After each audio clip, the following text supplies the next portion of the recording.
الرجال قوامون على النساء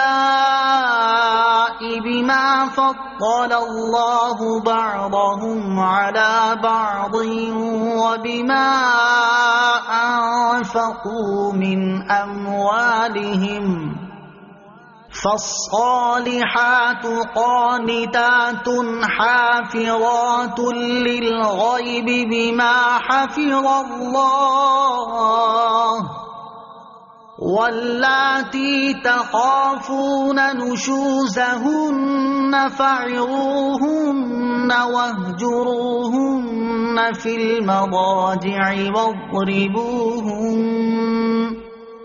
فَإِنْ أَطَعْنَكُمْ فَلَا تَبْغُوا عَلَيْهِنَّ سَبِيلًا إِنَّ اللَّهَ كَانَ عَلِيًّا كَبِيرًا۔ ترجمہ: مرد عورتوں پر نگہبان ہیں اس وجہ سے کہ اللہ نے ان میں ایک کو دوسرے پر فضیلت دی، اور اس وجہ سے کہ مرد عورتوں پر اپنا مال خرچ کرتے ہیں تو نیک عورتیں شوہروں کی اطاعت کرنے والی اور ان کی عدم موجودگی میں اللہ کی حفاظت و توفیق سے حفاظت کرنے والی ہوتی ہیں۔ اور جن عورتوں کی نافرمانی کا تمہیں اندیشہ ہو تو انہیں سمجھاؤ، اور نہ سمجھنے کی صورت میں ان سے اپنے بستر الگ کر لو، اور پھر نہ سمجھنے پر انہیں مارو۔ پھر اگر وہ تمہاری اطاعت کر لیں تو اب ان پر زیادتی کرنے کا راستہ تلاش نہ کرو، بے شک اللہ بہت بلند، بہت بڑا ہے۔ الرجال قوامون علی النساء،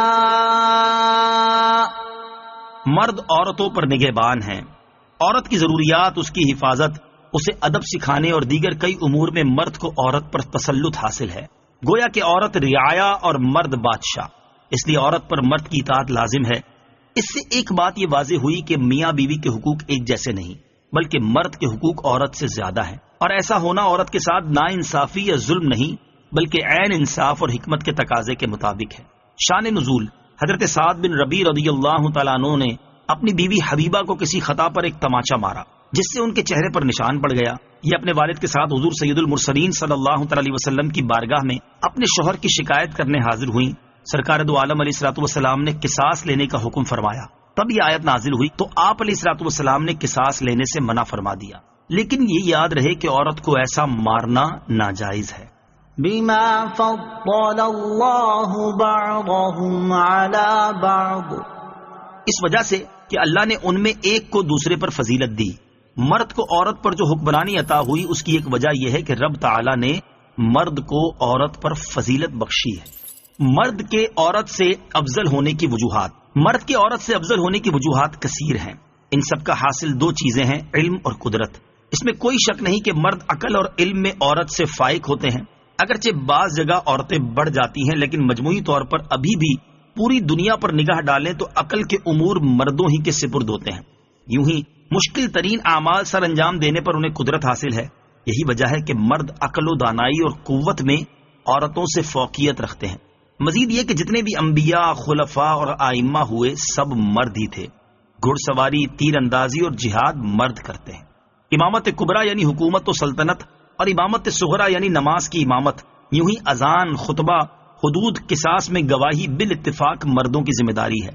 نکاح، طلاق، رجوع اور بیک وقت ایک سے زائد شادیاں کرنے کا حق مرد کے پاس ہے، اور نسب مردوں ہی کی طرف منسوب ہوتے ہیں۔ یہ سب قرائن مرد کے عورت سے افضل ہونے پر دلالت کرتے ہیں۔ مردوں کی عورتوں پر حکمرانی کی دوسری وجہ یہ ہے کہ مرد عورتوں پر مہر اور نان نفقہ کی صورت میں اپنا مال خرچ کرتے ہیں، اس لیے ان پر حاکم ہیں۔ خیال رہے کہ مجموعی طور پر جن سے مرد جن سے عورت سے افضل ہے، نہ کہ ہر مرد ہر عورت سے افضل۔ بعض عورتیں علم و دانائی میں کئی مردوں سے زیادہ ہیں، جیسے ام المومنین حضرت عائشہ صدیقہ رضی اللہ تعالی عنہا۔ ہم جیسے لاکھوں مرد ان کے نالین کی خاک کے برابر بھی نہیں۔ یوں ہی صحابیہ عورتیں غیر صحابی بڑے بڑے بزرگوں سے افضل ہیں۔ فالصالحات، نیک عورتیں۔ نیک اور پارسا عورتوں کے اوصاف بیان فرمائے جا رہے ہیں کہ جب ان کے شوہر موجود ہوں تو ان کی اطاعت کرتی اور ان کے حقوق کی ادائیگی میں مصروف رہتی اور شوہر کی نافرمانی سے بچتی ہیں، اور جب موجود نہ ہو تو اللہ تعالیٰ کے فضل سے ان کے مال اور عزت کی حفاظت کرتی ہیں۔ نیک بیوی کے اوصاف اور فضائل، کثیر احادیث میں نیک اور پارسا بیویوں کے اوصاف اور ان کے فضائل بیان کیے گئے ہیں۔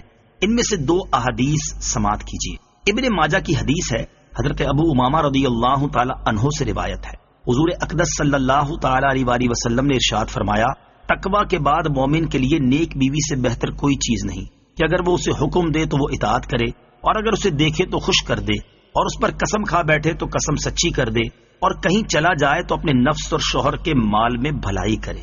نمبر 2، حضرت عبداللہ ابن عباس رضی اللہ تعالیٰ عنہما سے روایت ہے، رسول اللہ صلی اللہ تعالی علیہ وسلم نے ارشاد فرمایا، جسے 4 چیزیں ملی اسے دنیا و آخرت کی بھلائی ملی۔ نمبر 1، شکر گزار دل۔ نمبر 2، یاد خدا کرنے والی زبان۔ نمبر 3، مصیبت پر صبر کرنے والا بدن۔ نمبر 4، ایسی بیوی کہ اپنے نفس اور شوہر کے مال میں گناہ کی متلاشی یعنی اس میں خیانت کرنے والی نہ ہو۔ نکاح کیسی عورت سے کرنا چاہیے؟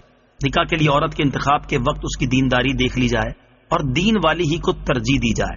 جو لوگ عورت کا صرف حسن یا مالداری یا عزت و منصب پیش نظر رکھتے ہیں وہ اس حدیث پر غور کر لیں۔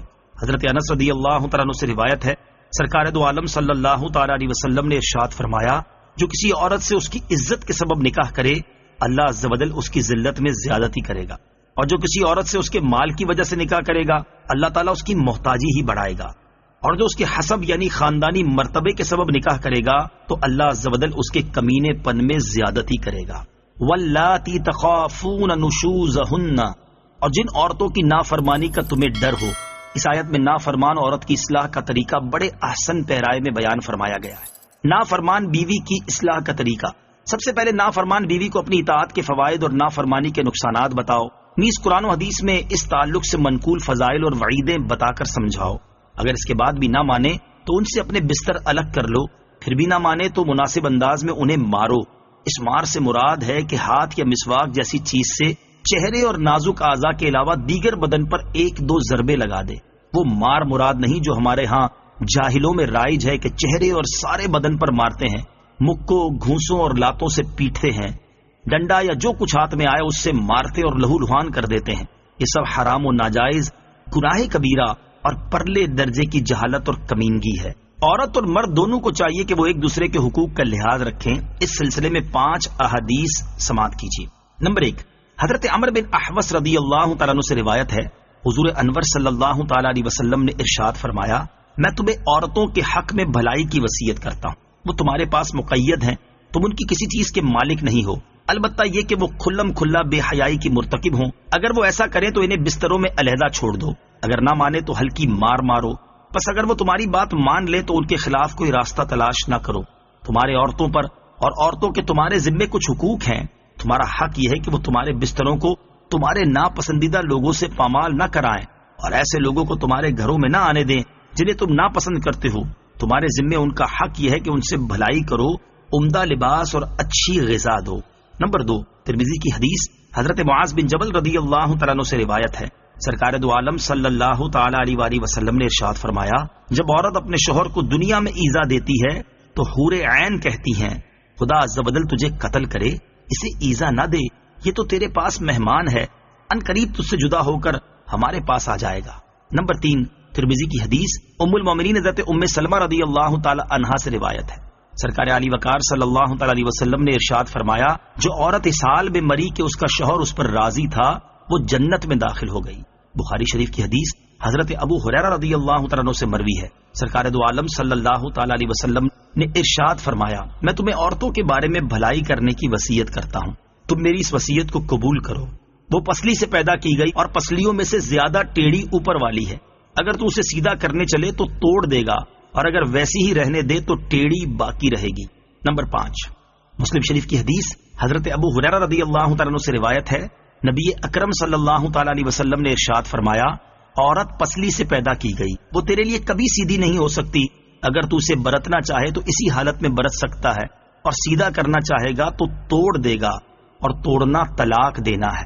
فَإِنْ أَطَعْنَكُمْ، پھر اگر وہ تمہاری اطاعت کر لیں، یعنی جب گناہ کے بعد توبہ کرنے کی صورت میں اللہ تعالیٰ تمہاری توبہ قبول فرما لیتا ہے، تو تمہیں بھی چاہیے کہ تمہاری زیر دست عورت جب قصور کرنے کے بعد معافی طلب کرے اور نافرمانی چھوڑ کر اطاعت گزار بن جائے تو اس کی معذرت قبول کر لو، اور توبہ کے بعد اسے تنگ نہ کرو۔ بیوی جب اپنی غلطی کی معافی مانگے تو اسے معاف کر دیا جائے۔ اس آیت سے ان لوگوں کو نصیحت حاصل کرنی چاہیے جو عورت کے 1000 بار معذرت کرنے، گر گڑا کر پاؤں پڑنے، طرح طرح کے واسطے دینے کے باوجود اپنی ناک نیچی نہیں کرتے، اور صنف نازک کو مشق ستم بنا کر اپنی بزدلی کو بہادری سمجھتے ہیں۔ اللہ تعالیٰ ان بہادروں کو عاجزی اور سمجھنے کی توفیق عطا فرمائے۔ وَإِنْ خِفْتُمْ شِقَاقَ بَيْنِهِمَا فَابْعَثُوا حَكَمًا مِّنْ أَهْلِهِ وَحَكَمًا مِّنْ أَهْلِهَا إِن يُرِيدَا إِصْلَاحًا يُوَفِّقِ اللَّهُ بَيْنَهُمَا إِنَّ اللَّهَ كَانَ عَلِيمًا خَبِيرًا۔ ترجمہ، اور اگر تم کو میاں بیوی کے جھگڑے کا خوف ہو تو ایک منصف مرد کے گھر والوں کی طرف سے بھیجو اور ایک منصف عورت کے گھر والوں کی طرف سے بھیجو، یہ دونوں اگر صلح کرانا چاہیں گے تو اللہ ان کے درمیان اتفاق پیدا کر دے گا، بے شک اللہ خوب جاننے والا خبردار ہے۔ وَإِنْ خِفْتُمْ شِقَاقَ بَيْنِهِمَا، اور اگر تم کو میاں بیوی کے جھگڑے کا خوف ہو، جب بیوی کو سمجھانے، الگ رکھنے اور مارنے کے باوجود اصلاح کی صورت نہ بن رہی ہو تو نہ مرد طلاق دینے میں جلدی کرے، نہ عورت خلا کے مطالبے پر اصرار کرے، بلکہ دونوں کے خاندان کے خاص قریبی رشتہ داروں میں سے ایک ایک شخص کو منصف مقرر کر لیا جائے۔ اس کا فائدہ یہ ہوگا کہ چونکہ رشتہ دار ایک دوسرے کے خانگی معاملات سے واقف ہوتے ہیں، فریقین کو ان پر اطمینان ہوتا ہے اور ان سے اپنے دل کی بات کہنے میں کوئی جھجک بھی نہیں ہوتی، یہ منصف مناسب طریقے سے ان کے مسئلے کا حل نکال لیں گے، اور اگر منصف میاں بیوی میں صلح کرانے کا ارادہ رکھتے ہوں اللہ تعالیٰ ان کے مابین اتفاق پیدا کر دے گا۔